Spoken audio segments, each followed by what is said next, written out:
नमस्कार साथियों, एक बार फिर से आप सभी का स्वागत है आपके अपने YouTube channel maths by Gajendra Singh पर। दोस्तों, सीईटी के पेपर का डिस्कशन अपन कर रहे थे। मैथ्स का पेपर मैं आप लोगों के लिए पूरे के पूरे सवाल सोल्व करवा रहा हूँ। हमने पिछले सीईटी का पेपर जो हुआ था उसका पूरा सॉल्यूशन देख लिया होगा आपने। अगर नहीं देखा है तो आप पिछले साल के सीईटी के पेपर का डिस्कशन मैंने करवाया है, वो भी आप देख सकते हो।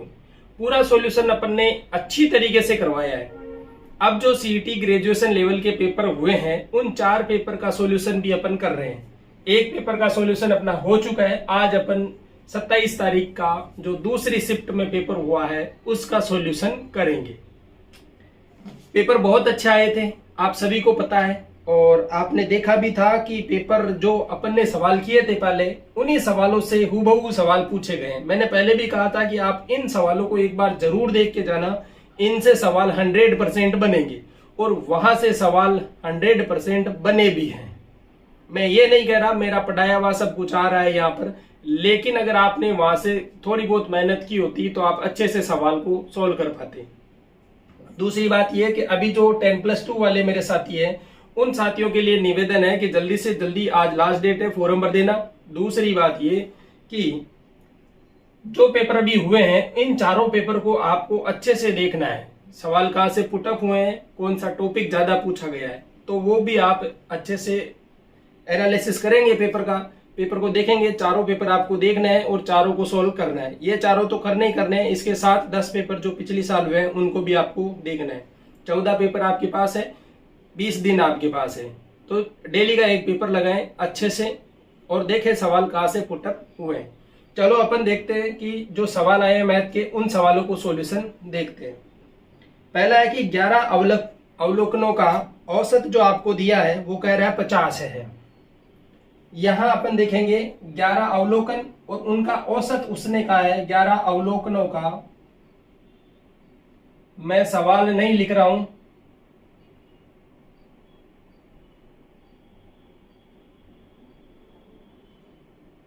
पचास दिया है। इस टाइप का सवाल अपन ने पहले जो अपन ने सीईटी से पहले सवाल किए थे उनमें भी इनका सवाल ऐसा सवाल किया था। अपन ने 8 संख्याओं का औसत दिया था, पहली 4 का अलग, दूसरी पिछली 4 का अलग, और फिर पूछा था कि 5वीं संख्या क्या है। सेम इसी प्रकार से ये दे रखा है। उसने कहा है कि पहले 6 का औसत जो है, पहली 6 उनका औसत वो कह रहा है कि 40 है और अंतिम 6 का औसत 55 है। अंतिम जो 6 है उनका औसत 55 है। देखो मैंने कहा था इस टाइप का सवाल 11 संख्याएं, देखो 5 तो हो गई यहाँ पर, छठी संख्या ये और 5 ही होगी ये, 5 और 5 10 और 1 11 हो रही है। ये कह रहा है पहली 5 का औसत है 40 है, तो पहली 5 का औसत है 40, तो कुल कितना हो गया, 6 को 40 से गुणा कर देंगे, 6 चौके 24, 240 होता है। फिर अगली अंतिम 6 ये होगी, 5 तो ये और 1 ये। मैंने कहा भी था कि ऐसी संख्या बनेगी तो मध्य का पद आपसे पूछा जाएगा। तो यहां से हम देखेंगे 6 × 55 कर देंगे, 6 पंजे 30, हाथ के 3, 6 पंजे 30 और 3 33। टोटल कितना हुआ, 770 हो रहा है। 570 टोटल हो रहा है। यहाँ 11 संख्याओं का अवलोकन 50 है, तो इनका कुल कितना, 11 को गुणा करेंगे 50 से, 11 पंजे 55, 550 टोटल योग था। लेकिन असल में 570 आ रहा है, वो किसकी वजह से, इस संख्या को अपन ने पहली 6 में जोड़ा, अंतिम 6 में जोड़ा, मतलब ये संख्या 2 बार जुड़ गई, 2 बार जुड़ गई है तो ज्यादा जुड़ी है। कितनी ज्यादा जुड़ी है, 570 में से 550 माइनस कर देंगे, आंसर आ गया 20, मतलब इस संख्या का मान कितना है, 20 है। तो जो ऑप्शन 20 वाला है वो ऑप्शन सही हो जाएगा।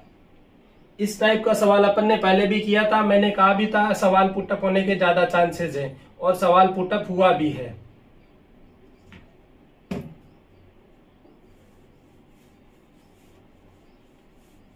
लगभग सवाल जो है वो अपन ने प्रीवियस ईयर के पेपर देखे थे, उन्हीं से पूछे गए हैं। मैथ्स के सवाल की बात कर रहा हूं मैं। और 10+2 में भी सेम आपको ऐसा ही देखने को मिलेगा, ऐसे ही सवाल देखेंगे जाएंगे। अगला सवाल अपन देखते हैं कि एक कमरा है, 12 मीटर लंबा है, 9 मीटर चौड़ा है और 8 मीटर ऊंचा है। इसमें रखे जा सकने वाले बांस के डंडे की अधिकतम लंबाई ज्ञात करो। देखो ऐसा सवाल पूछा जाता है। ये कमरा है,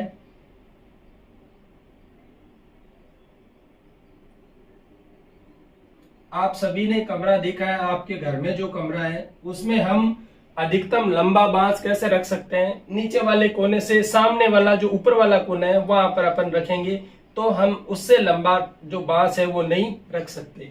जैसे मैं बात करूं तो ये देखो, ये नीचे वाली पोर्शन है और ये ऊपर वाला पोर्शन है। यहां से एक जो डंडा होगा वो यहां से यहां तक आप रखोगे ना, ये सबसे लंबा होगा। अब इसको समझने के लिए आप 3D में देखो। 3D में देखेंगे तो पहले देखो ये वाली जो भुजा है, यहां से हम इसको लेंगे कि इसका 2 प्लेन होंगे, उन 2 प्लेनों से देखेंगे कि उसका तिरछा निकलेगा। तो पहले हम इसका विकर्ण निकालेंगे। इसका जो विकर्ण निकलेगा उस विकर्ण से एक ट्रायंगल बनेगा ये वाला, और वो होगा समकोण त्रिभुज। तो इसका विकर्ण निकालने के लिए वो क्या होगा, अगर मैं कहूं तो ये वाला विकर्ण कैसे निकालोगे। ये वाला आप सभी को पता है कि इसकी ये भुजा निकालनी है। अगर मैं कहूं कि ये मेरा व्हाइट बोर्ड है, इसका एक विकर्ण मुझे यहां से यहां तक वाला ये विकर्ण चाहिए, मतलब मुझे लंब चाहिए और आधार और लंब चाहिए, जिससे मैं पाइथागोरस प्रमेय लगा दूंगा और पाइथागोरस प्रमेय से आधार और लंब से कर्ण मुझे मिल जाएगा। अब अगली बार मैं ये प्लेन लूंगा और सामने वाली भुजा का लेना है तो मैं ऊपर छत से लेते हुए नीचे आऊंगा और वहां तक का जाऊंगा, वो त्रिभुज लेंगे अपन। तो उसको समझने के लिए 3D में हम देखेंगे कि जब मुझे ये वाला विकर्ण चाहिए तो इसके लिए मुझे पहले क्या चाहिए होगा, मुझे एक तो चाहिए होगा कि इस प्लेन का विकर्ण चाहिए। इस प्लेन का जो विकर्ण होगा वो देखो, वो विकर्ण ये होगा, और इस विकर्ण के साथ अब जो ये बनेगा, ये भुजा है ना, ये हवा में है, ये प्लेन पे नहीं आ रही है, ये हवा में है। ये नीचे वाला कोना है और ये ऊपर वाला कोना है, और ये जो है वो नीचे वाले प्लेन में जो फर्श है उस फर्श का विकर्ण है। ये वाला डॉट डॉट मैंने दर्शाया है, वो फर्श का जो नीचे फर्श है उसका विकर्ण है। तो यहां से ऊपर तक का लेंगे तो एक तो ये विकर्ण हो जाएगा, ये जो है वो ऊंचाई वाली काम आ जाएगी, और ये अपने को निकालना है। तो यहां से इसे निकालने के लिए मुझे पता है उसकी लंबाई उसने क्या दी, 12 मीटर लंबा है। अब वो कह रहा है कि 12 मीटर लंबा 9 मीटर चौड़ा, तो ये 9 मीटर चौड़ा हो गया, और उसकी ऊंचाई उसने दी है कि 8 मीटर ऊंचा है। तो ऊंचाई ये है तो ये 8 मीटर होगी।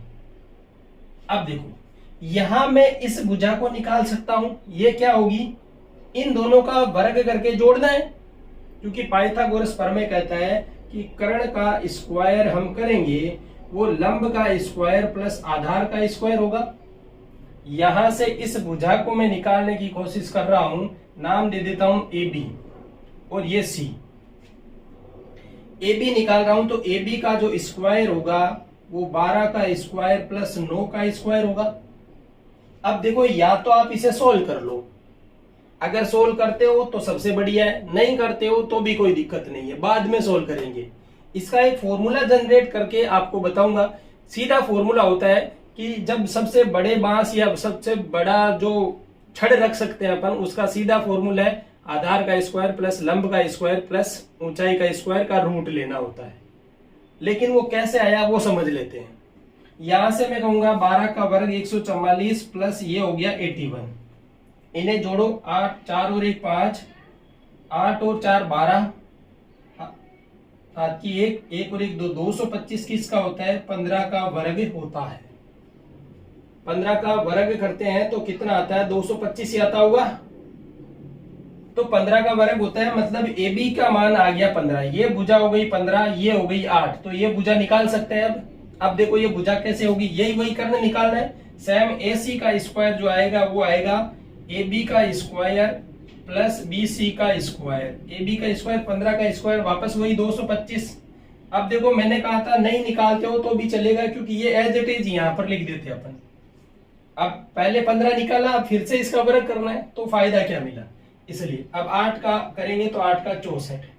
AC का जो स्क्वायर होगा वो होगा देखो 5 और 4 9, 6 और 2 8 और ये 2।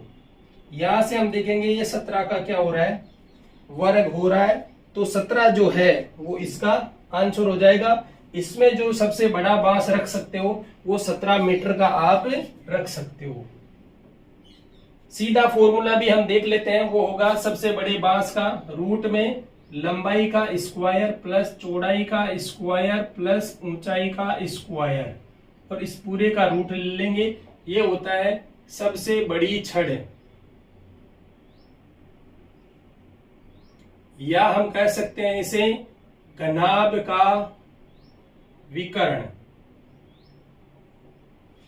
घनाभ का विकर्ण होता है, वो घनाभ का विकर्ण जो है वही सबसे बड़ी छड़ के हिसाब से होगा। ये घनाभ इसलिए है क्योंकि इसकी तीनों भुजाएं देखो अलग अलग है, अगर समान होती तो यहाँ पर ये घन बन जाता, ये तीनों समान हो जाती, 3 बार आ जाते, तो √3 इंटू ये लंबाई जो भुजा थी वो भुजा हो जाती, सीधा जो उसका छड़ की लंबाई मिलती वो √3 इंटू भुजा हो जाती।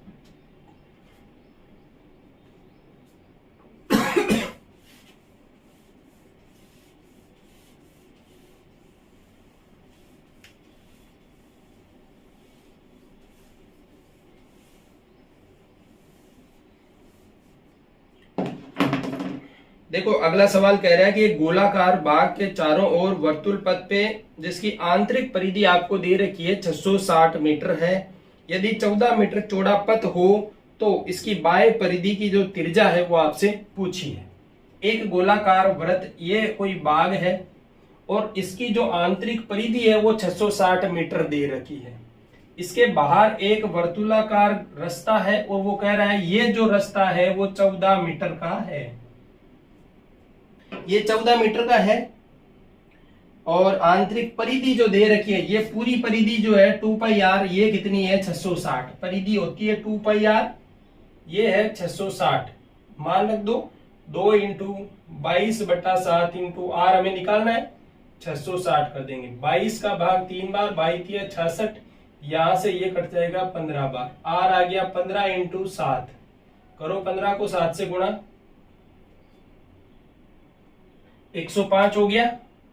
अब देखो ये 105 आया, यहां से यहां तक की दूरी है वो 105 मीटर है, तो ये त्रिज्या समान होती है, तो ये भी कितनी होगी 105 होगी। अब आंतरिक तो दे रखी है, आंतरिक आ गई 105, बाह्य कितनी होगी, ये 14 मीटर और जोड़ दो, तो 105 में 14 जोड़ेंगे तो कितना हो रहा है 105 प्लस 14 करोगे तो बाह्य त्रिज्या आएगी 119 मीटर। ये ऑप्शन जिस ऑप्शन में आपके है वो ऑप्शन सही हो जाएगा। सभी सवाल लगभग अपन ने कर रखे हैं, उन्हीं से सवाल वापस पुटअप हुए हैं। आगे देखो एक सवाल दे रखा है कि एक दुकानदार ने किसी वस्तु को 20% की हानि पर 400 में बेचा। अब वो दुकानदार 20% की हानि कर रहा है, मतलब 100 का सीधा ही 20% घटा देते हैं। ये कह रहा है कि 80 जो था वो कितने पर 400 में बेचा। आगे कह रहा है 10% लाभ कमाने के लिए वस्तु को किस पर बेचना है। अब 100 का 10% लाभ क्या होगा 110, तो हमें सीधी 110 की वैल्यू चाहिए। 400 में हम भाग दे देंगे 80 का, गुना कर देंगे 110 से, यहां से 8 पंजे 40 होता है, और इसका गुणा करेंगे तो सीधा आता है 550 रुपए में अगर आप उस वस्तु को बेचते हो तो आपको 10% का प्रॉफिट हो जाएगा। अगर पूछा जाता वस्तु का क्रय मूल्य क्या है, तो क्रय मूल्य हम निकाल लेते हैं कि 400 जो है वो 80 के बराबर है, 100 हमें निकालना है। यहां से ये 5 बार कटेगा, 500 इसका क्रय मूल्य है। अब देख सकते हैं 500 का 10% 50 होता है, 50 जोड़ेंगे तो 550 में आप उसे बेच सकते हो, तो 10% का आपको प्रॉफिट हो जाएगा। परसेंटेज वाले सवाल और लाभ आने के सवाल मिक्स में ही लगभग पूछे जाते हैं, और ये मिक्स में ही सवाल बना है। अगला सवाल अपन देखते हैं।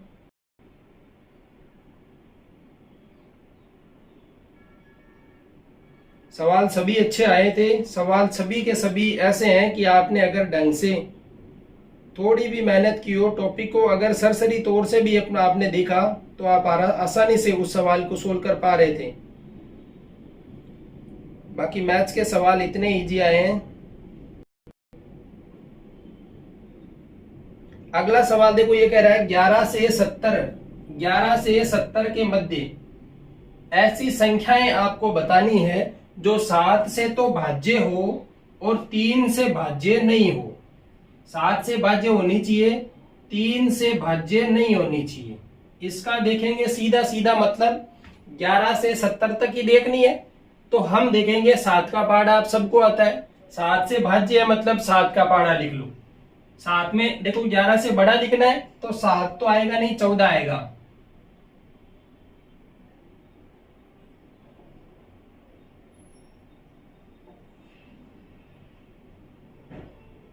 अब 11 से 70 के मध्य पूछा है, 11 से 70 के मध्य, 11 से 70 में कुल कितनी संख्या है जो 7 से पूर्णतः भाज्य हो और 3 से नहीं हो। देखो अब ये तो है जो 7 से भाज्य है, अब इनमें देखेंगे 3 से भाज्य नहीं होनी चाहिए। 3 से भाज्य का नियम है संख्या के अंकों के योग में अगर 3 से भाग जाता है तो वो संख्या 3 से भाज्य है।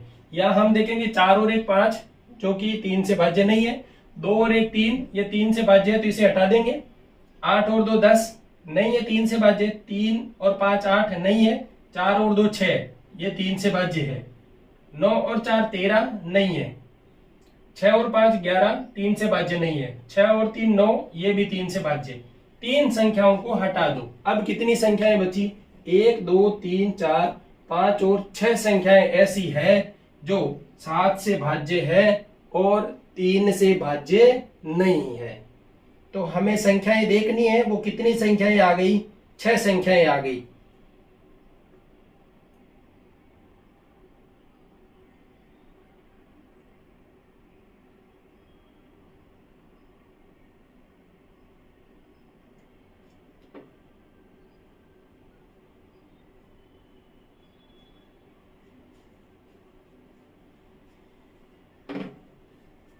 इसके बाद देखो एक सवाल दिया है, उसमें कुछ संख्याएं दी है।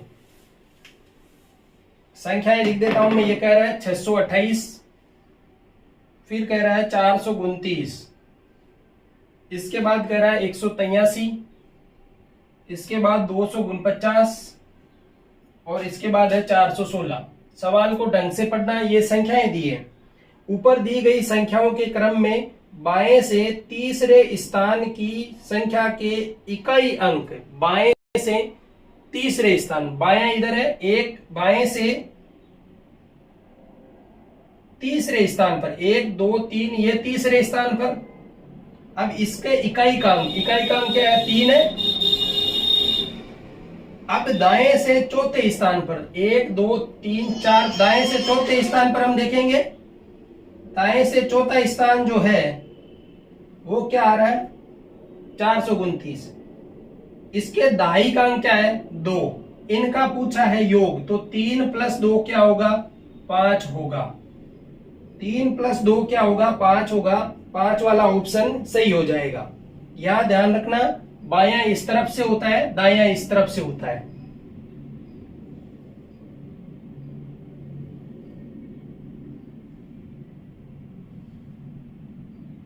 तो ये यहां पर 5 जो होगा वो राइट ऑप्शन होगा भाई।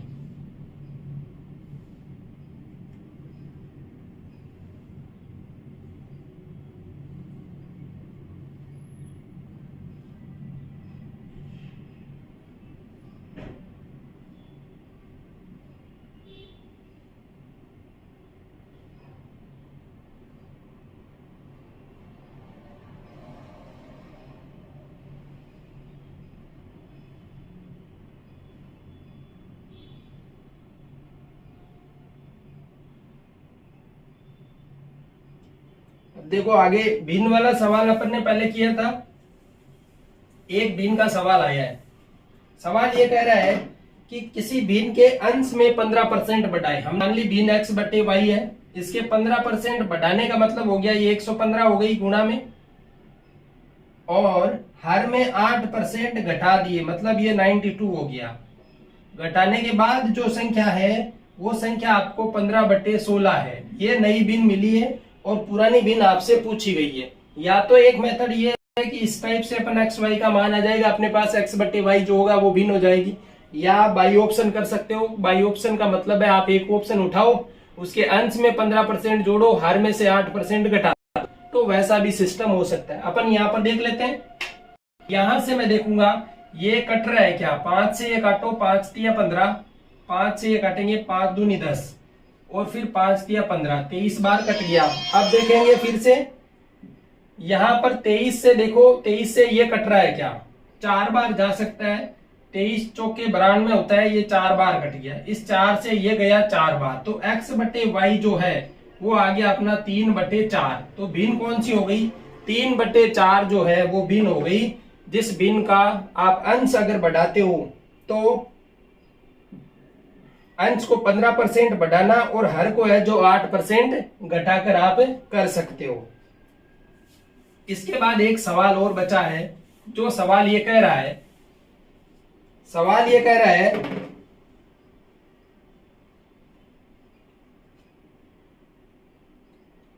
अमित, सुमित और विनय 2800 की धनराशि को, एक तो है अमित,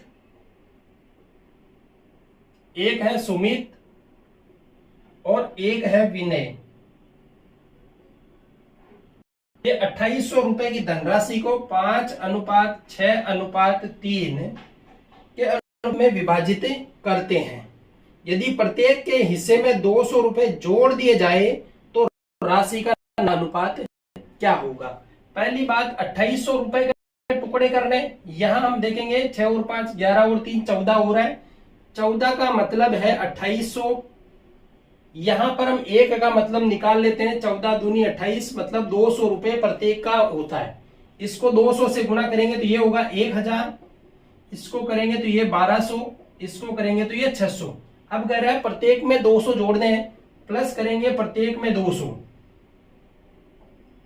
अब देखो ये कितना गया, 1200, ये हो गया 1400, ये हो गया 800। इनको काटो, 2 जीरो से 2 जीरो गई।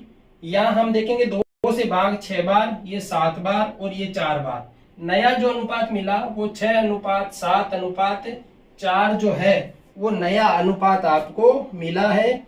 जिस भी ऑप्शन में 6:7:4 है वो ऑप्शन सही होगा। सीईटी का 27 तारीख सेकंड शिफ्ट का पेपर, जिसका मैथ्स का सॉल्यूशन अपन ने कर लिया। बाकी सॉल्यूशन भी आप अदर जगह से देख सकते हो,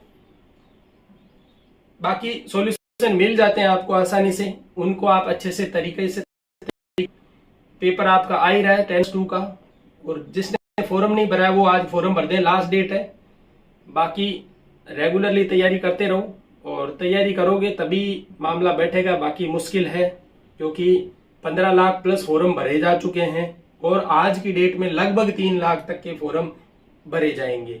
लगभग 17-18 लाख बंदे आपको देखने को मिलेंगे, हो सकता है ज्यादा भी हो, लेकिन इतने तो रहेंगे ही रहेंगे। तो अच्छे से तैयारी करो, और तैयारी करोगे तभी मामला हो सकता है। अच्छे से बैठे 10% लेकर आना है, थोड़ी सी तैयारी में भी आ सकते हैं, तो आप अच्छे से तैयारी करो। इस चैनल को सब्सक्राइब नहीं किया है तो उसको सब्सक्राइब कर लो भाई। धन्यवाद।